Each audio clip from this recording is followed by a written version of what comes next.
오늘 본문은 하나님의 약속과 율법을 비교하는 내용입니다. 하나님이 아브라함에게 약속을 주셨습니다. 그 약속은 율법보다 훨씬 앞선 것이었습니다. 율법은 약속이 있은 다음에 450년 후에 모세에게 주셨습니다. 그렇다면 하나님은 왜 율법을 주신 것일까요? 하나님은 아브라함에게 언약을 주시고 430년, 450년 그 이후에 왜 이 율법을 주셨을까요? 오늘 본문에 보면 그 이유는 범법함 때문이었다라고 되어 있습니다. 오늘 본문의 첫 절인 갈라디아서 3장 19절입니다. 그런즉 율법은 무엇이냐? 범법함으로 더하여진 것이라. 천사들을 통하여 한 중보자의 손으로 베푸신 것인데 약속하신 자손이 오시기까지 있을 것이라. 범법했다. 이것을 공동 번역은 죄가 무엇인지 알게 하시려고 율법을 주신 것이다. 이렇게 번역을 쉽게 해 놓았습니다. 하지만 헬라어로 죄는 하마르티아라는 단어이고 오늘 이 본문에 나와 있는 범법은 파라바시스라는 단어가 다릅니다. 사도 바울은 로마서에서 율법의 목적을 이야기할 때 로마서 3장 20절에서 율법으로는 죄를 깨달음이라, 이때는 죄라는 단어로 하마르티아를 사용했습니다. 그런데 또 로마서 4장 15절에서 율법이 없는 곳에는 범함도 없느니라 라고 할 때는 파라바시스 단어를 사용했습니다. 오늘 본문에도 죄라는 하마르티아 대신에 범법, 파라바시스를 사용한 이유는 하나님이 율법을 주시기 전에 인간은 죄가 무엇인지 몰랐다는 사실을 말하기 위해서입니다. 인간은 죄를 지으면서도 그것이 죄인지를 몰랐습니다. 그런데 하나님의 율법은 그것이 죄인 것을 구분해주는 기준이 됩니다. 19절에서 그런즉 율법은 무엇이냐?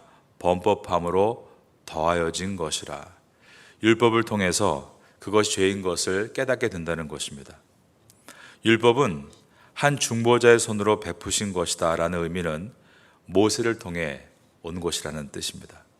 그리고 모세의 손을 통해 온 율법은 약속하신 예수님께서 오시기까지 있을 것이다 라고 했습니다. 천사들을 통하여 한 중보자의 손으로 베푸신 것인데 약속하신 자손이 오시기까지 있을 것이라. 율법은 약속의 자손이신 예수 그리스도께서 오시기 전까지만 유효하다라고 했습니다. 율법의 효력이 끝나는 시점은 예수님께서 오시는 때라는 말씀입니다. 갈라디아서에서 이 정도로까지 하나님의 약속을 따라 이 땅에 오신 예수님을 믿는 것은 귀하고 율법은 아무 효력이 없다라고까지 말하고 있는 이유는 갈라디아 교회 성도 가운데 예수 그리스도의 복음을 믿고 구원을 받았음에도 불구하고 그 구원이 충분치 않다며 할례를 받아야 구원이 완성된다고 하는 사람들 때문이었습니다. 그리고 율법을 지키지 않으면 그 구원이 취소된다는 사람들이 있었기 때문에 이처럼 강력하게 하나님의 약속이신 예수님의 십자가와 이 모세 율법을 대조한 것입니다. 하지만 그렇다고 해서 율법이 결코 하나님의 약속과 대립적인 관계는 아닙니다. 이것을 21절에서 말씀합니다. 그러면 율법이 하나님의 약속들과 반대되는 것이냐? 결코 그럴 수 없느니라. 하지만 율법과 약속은 동등한 관계가 아니라 종속 관계라는 것입니다. 만일 능히 살게 하는 율법을 주셨더라면 의가 반드시 율법으로 말미암았으리라. 이 말은 만일 잘못된 가설로 설명하는 것입니다. 만일 가정이죠. 능히 살게 하는 율법을 주셨더라면 이 말은 율법으로 생명을 얻는 방법이 있다면 이란 뜻입니다. 이것은 가정으로서 율법으로는 결코 생명을 얻을 수 없다라는 말입니다.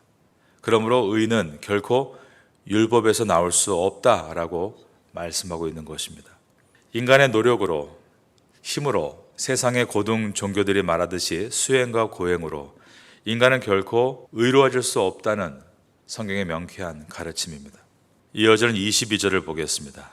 22절에서 말하는 성경은 사도 바울이 갈라디아서를 쓸 당시에 신약 성경에 없었기 때문에 구약의 율법을 말합니다. 우리는 율법의 감시하에 있습니다. 23절에서 중요한 것은 뭐뭐 전에 before라는 표현과 뭐뭐 때까지 until이라는 표현입니다. 믿음이 오기 전에 우리는 율법 아래에 매인 바 되고 계시될 믿음의 때까지 갇혔느니라. 이 표현들은 모두가 특정한 시점을 기준으로 그 전과 그 이후를 대조하고 있는 역할을 합니다. 19절에서 약속하신 자손이 오시기까지 있을 것이다 해서 뭐뭐까지와 또 아래 25절에 믿음이 온 후로에서 후로도 역시 마찬가지입니다. 이러한 표현들은 모두가 특정한 시점까지만 율법이 유효하고 그 시점이 지나면 율법의 유효 기간이 만료된다는 것을 표현하고 있습니다. 24절부터 사도 바울은 율법을 헬라어로 그레코, 로마 시대의 초등 교사에 비유합니다.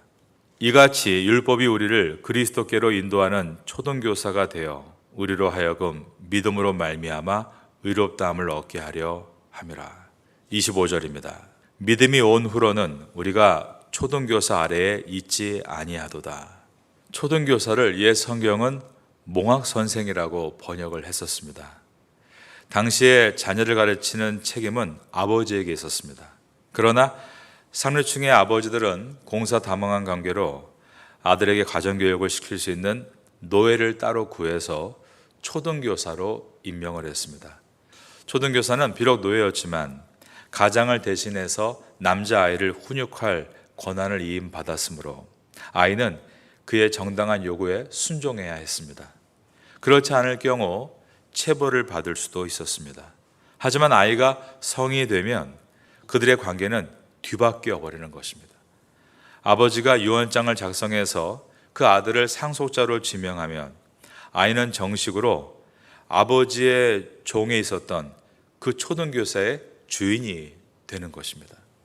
25절이 그런 뜻입니다. 믿음이 온 후로는 우리가 초등교사 아래에 있지 아니하도다. 아들은 더 이상 초등교사의 지도 아래 묶이지 않게 되는 것입니다. 이 비유의 핵심은 초등교사의 역할이 기간이 정해져 있다는 데 있습니다. 율법은 초등교사와 같습니다. 그러므로 율법은 유효 기간이 있다는 것입니다. 이 유효 기간은 예수님께서 이 땅에 오실 때까지입니다. 그런데 이미 예수 그리스도께서 이 땅에 오셨으므로 우린 더 이상 초등교사의 율법에 있지 않는 것입니다. 그런데 그 당시에 갈라디아 교회 안에 이단들은 옛 초등교사와 같은 율법으로 돌아가서 그 율법을 지켜야만 구원을 얻는다라고 말을 했습니다. 율법은 그런 것이 아닙니다. 율법이란 구원받은 그리스도인이 하나님의 자녀로 세상을 살아가는 생활 윤리입니다. 십계명은 1번부터 4번까지가 하나님에 대한 계명이고 5번부터 10번까지가 이웃에 대한 계명입니다. 그 외에 또 수많은 계명들이 성경에 들어 있습니다. 예수님은 이 모든 계명을 하나로 요약해 주셨습니다. 마태복음 22장 37절 이하에서 내 마음을 다하고 목숨을 다하고 뜻을 다하여 주 너희 하나님을 사랑하라 하셨으니 이것이 크고 첫째 되는 계명이요 십계명의 1계명부터 4계명까지를 요약해 주신 것입니다. 둘째도 그와 같으니 내 이웃을 내 자신같이 사랑하라 하셨으니 이 두 계명이 온 율법과 선지자의 강령이니라. 둘째는 5계명부터 10계명까지를 요약해 주신 것입니다. 먼저 온 마음과 정성을 다해 하나님을 사랑하고, 그런데 그 다음 문장이 중요합니다. 둘째도 그와 같으니, 이 말은 이웃을 내 몸과 같이 사랑하는 것도 앞에 있었던 하나님을 온 마음과 정성을 다해 사랑하는 것과 똑같이 해야 된다라고 말씀하셨습니다. 그러므로 누군가가 눈에 보이는 육신의 부모님을 잘 섬기지 않으면서 눈에 보이지 않는 하나님을 내가 잘 섬깁니다라고 말하는 것은 믿음으로 사는 것이 아니라 믿음이 있는 척 사는 것입니다. 예수님 당시에 유대인들은 자신의 모든 재산을 하나님께 바친다라는 서약식을 하는 것이 유행이었습니다. 그리고 그 서약은 자신이 죽을 때 남은 재산을 반납하는 방법이었습니다. 그러므로 어떤 자녀는 부모님께서 형편이 어려운 것을 뻔히 보면서도 저는 저의 전 재산을 하나님께 드리기로 서약했습니다. 그래서 저는 부모님을 섬길 수가 없습니다. 라고 핑계를 대는 것에 대해서 마태복음 15장 4절 이하에서 예수님은 그들에게 말씀하십니다. 한번 들어보시기 바랍니다. 하나님이 이르셨으되 내 부모를 공경하라 하시고 또 아버지나 어머니를 비방하는 자는 반드시 죽임을 당하리라 하셨거늘 너희는 이르되 누구든지 아버지에게나 어머니에게 말하기를 내가 드려 유익하게 할 것이 하나님께 드림이 되었다고 하기만 하면 그의 부모를 공경할 것이 없다 하여 너희의 전통으로 하나님의 말씀을 폐하는도다. 자기가 사는 날 동안 자기의 전 재산을 자신을 위해 쓰다가 남은 돈을 하나님께 돌려드리고 마셨다는 것입니다. 여러분, 예수 그리스도를 믿음으로 구원을 받은 우리는 성도입니다. 그런 성도로서 우리가 어떻게 살아야 하는지를 구약과 신약에 있는 율법이 말씀합니다. 내가 정말 구원받은 백성이라면 하나님께서 어떻게 살라고 하신 하나님의 말씀에 대해서 관심을 가져야 맞습니다. 율법은 구원의 조건이 아니라 오직 믿음으로 구원을 얻은 우리가 어떻게 살아야 되는가라는 생활 윤리인 것입니다. 우리는 율법을 구원의 조건이 아니다. 이제 갈라디아서를 통해서 점점 배우고 있습니다. 오직 믿음으로 구원을 받는 것이다. 지식을 쌓아가고 있습니다. 그러나 그 지식만 쌓으려 하지 말고 그 지식만을 자랑하려 하지 말고 구원을 얻은 자로서 구원 얻은 성도의 생활의 윤리인 하나님의 율법을 사랑하는 것, 그것이 성도의 아름다운 모습인 것입니다. 우리는 그리스도의 십자가의 은혜로 구원을 받았습니다. 사도 바울은 인간이 하나님의 자녀가 되는 것은 오직 믿음으로 말미암아 그리고 그리스도 안에서만 가능하다 분명히 선포합니다. 26절입니다.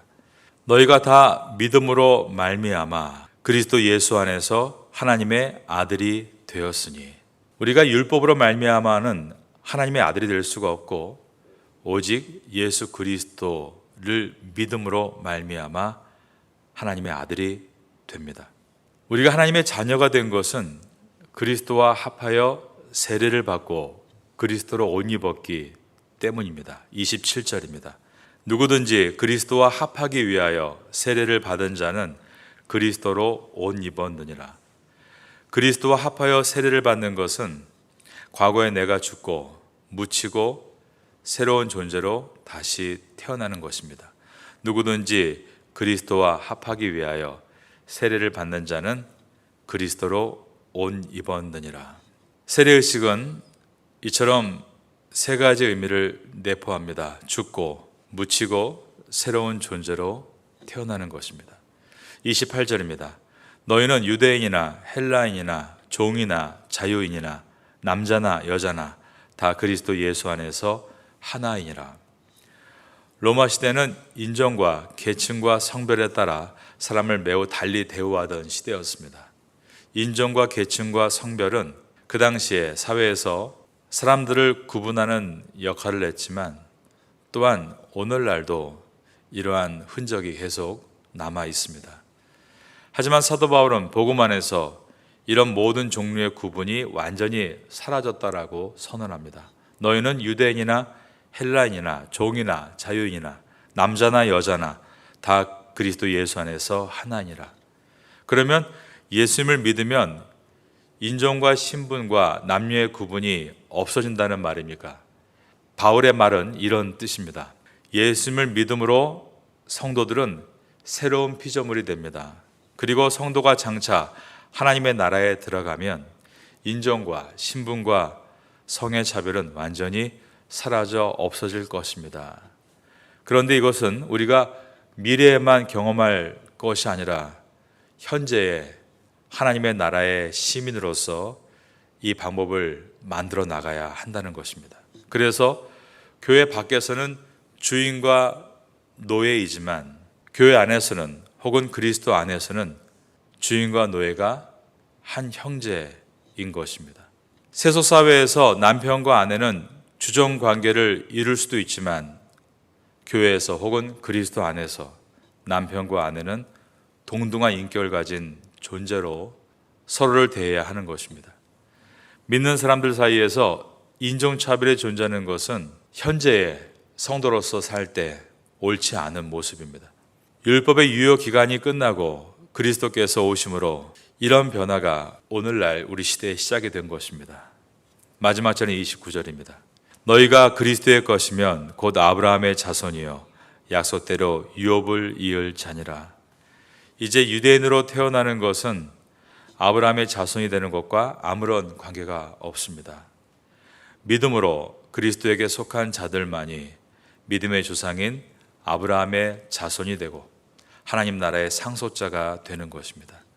유대인들은 혈통으로 아브라함의 후손이기 때문에 구원을 받는다고 생각했습니다. 그러나 구원은 예수 그리스도를 믿음으로 구원을 얻는 것으로서 아브라함도 오실 메시아 예수 그리스도를 믿음으로 구원을 얻었고 우리는 오신 메시아를 믿고 이제 다시 오실 메시아를 바라봄으로 구원을 얻는 것입니다. 이 은혜를 생각하는 우리가 될 수 있기를 예수님의 이름으로 축원합니다.